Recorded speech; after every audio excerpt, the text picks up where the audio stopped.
Nice job. Divakar, Prabhakar, Sudhakar కూడా ఉంది madam. ఏంటి నాన్న ఇక్కడ కూర్చున్నావు? కూర్చోలేదు మేడం, పని చేస్తున్నాను. ఈ చైర్ నాదమ్మా. ఓ సారీ మేడం. లేకు.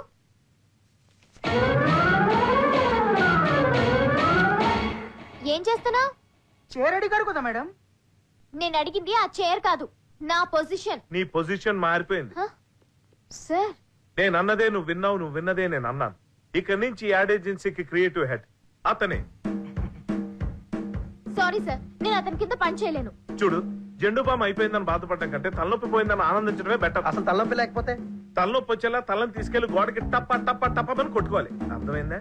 చూడు, నీకు ఇంకొక ఛాన్స్ ఇస్తున్నాను. నువ్వు కానీ మంచి కాన్సెప్ట్ తయారు చేసి ఇంకో యాడ్ పట్టావంటే నువ్వే creative head. Okay, all the best. నీకేమైనా పని ఉంది అంటారా? లేదు బాబా. ఎందుకు ఇక్కడ పదా.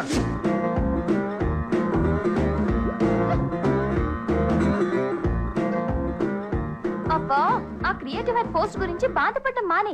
పోయింది ఆఫ్టర్ ఆల్ 1000 రూపాయలే కదే. నేను బాధపడుతోంది డబ్బు పోయినందుకు కాదే, నా పరువు పోయినందుకు. ఎలాగైనా సరే పోయిన పరువుని మళ్ళీ దక్కించుకోవాలి. పోయిన పరువు తిరిగి దక్కించుకోవాలంటే మళ్ళీ నువ్వు క్రియేటివ్ హెడ్ అవ్వాలి.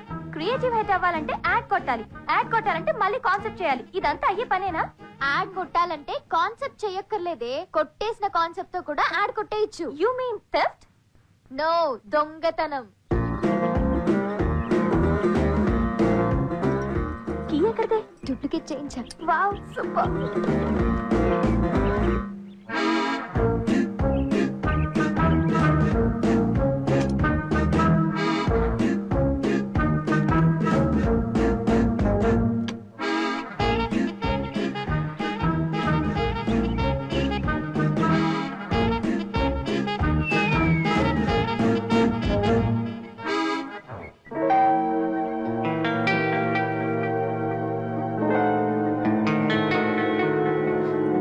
నేనే మర్చిపోయా.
చెంగాబి రంగు చీర కట్టుకుంది ఏ పప్ప ఏ పప్ప ఏ పాప.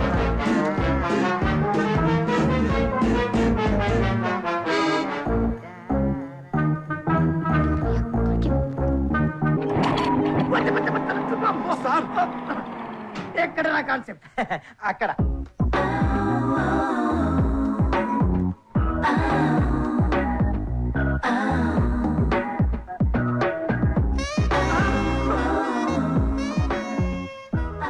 అదిరిపోయింది గురు. అయితే అడ్వాన్స్ ఇచ్చాను సార్, అగ్రిమెంట్ చేసేసుకుందాం. అదేంటి బావా, సార్ ఇంకా కాన్సెప్ట్ వినలే కదా? వినక్కర్లేదు. కొన్ని కాన్సెప్ట్లు అంతే, చూడగానే టెంప్ట్ చేసేస్తుంటాయి. అయితే మీకు నచ్చినట్టేనా సార్? పిచ్చ పిచ్చగా నచ్చేసింది. గెస్ట్ హౌస్ తీసుకెళ్ళి ఇప్పుడే సంతకం పెట్టి తీసుకొస్తా. ఎక్కడ? అగ్రిమెంట్ మీద. తీసుకెళ్ళండి తీసుకెళ్ళండి. సార్ అదేంటి బావా దాన్ని పంపిస్తున్నావు? సందట్లో సడనయ్య మంచి వేడిలో ఉన్నాడు, ఇలాంటప్పుడు పని కానిచ్చేసుకోవాలి. నువ్వు పైకి ఎండి లాగా అనిపిస్తున్నావు గానీ లోపలన్నీ బ్రోకర్ బుక్లే బావా. సార్ కాన్సెప్ట్ చేసేది కిందున్న వాళ్ళు కాదు, పైనున్నవాడు. కిందేంటి పైనేంటి? నేను కదా పైన. ఈ కంపెనీకి నేనే క్రియేటివ్ హెడ్. హెడ్ పెద్దదిగా ఉందని క్రియేటివ్ హెడ్ చేశారా? హెడ్ లో క్రియేటివిటీ చూసి ఇచ్చేశారు. ఆ అమ్మాయి అసిస్టెంట్ క్రియేటివ్ హెడ్. అసిస్టెంట్ అయితే మాత్రం ఏంటయ్యా, అజ్జురింది. ఆయనకి పూజ కాన్సెప్ట్ నచ్చింది అంటున్నారు కదా, నీ కాన్సెప్ట్ తర్వాత వాడుకుందాంలే. ఇలా వాడుకొనే నెంబర్ 1 లో ఉన్న కంపెనీని కింద నుంచి నెంబర్ 1 తీసుకొచ్చారు. సార్ ఆయన కాన్సెప్ట్ ఒకసారి వినండి సార్. ఏమయ్యా, పాల డబ్బా యాడికి మగాళ్ళు ఎందుకయ్యా? బట్టతలో తీసుకొచ్చి కొబ్బరి నూనె యాడ్ చేసినట్టు ఉంటది. సూపర్. క్రియేటివిటీకి లింగ భేదం ఏంటి సార్? ఒక్కసారి నా కాన్సెప్ట్ వినండి సార్. నచ్చకపోతే ఆ అమ్మాయి కాన్సెప్ట్ ని ఓకే చేయండి. ఈ అమ్మాయి కాన్సెప్ట్ నచ్చిందని ఇంత ఓపెన్ గా చెప్పినా నా కాన్సెప్ట్ అర్థం చేసుకోరండి. బావా, ఆ అమ్మాయి కాన్సెప్ట్ తింటే వాడు అట్టించడే పారిపోతాడు. వినకుండా సంతకం పెడుతున్నాడు కదా. సంతకం చేశాక తింటే సంతకం పెట్టిన తర్వాత వింటే ఏంటి, వినకపోతే ఏంటి? నా పిచ్చి బావా, ఆయన పనవటం కోసం వినకుండా సంతకం చేస్తాడు. తర్వాత తింటే మన పని అయిపోద్ది. సార్ ఎంత కాదన్నా క్రియేటివ్ హెడ్ కదా, పాప వినకపోతే ఫీల్ అవుతాడేమో. సార్ వినేద్దాం సార్. అంతేనటవా? మీకు అభ్యంతరం లేకపోతేనే. సరే పదండి. No problem. నేను ఫస్ట్ ఫైల్ మీద సంతకం పెట్టేది నీ ఫైల్ మీదే.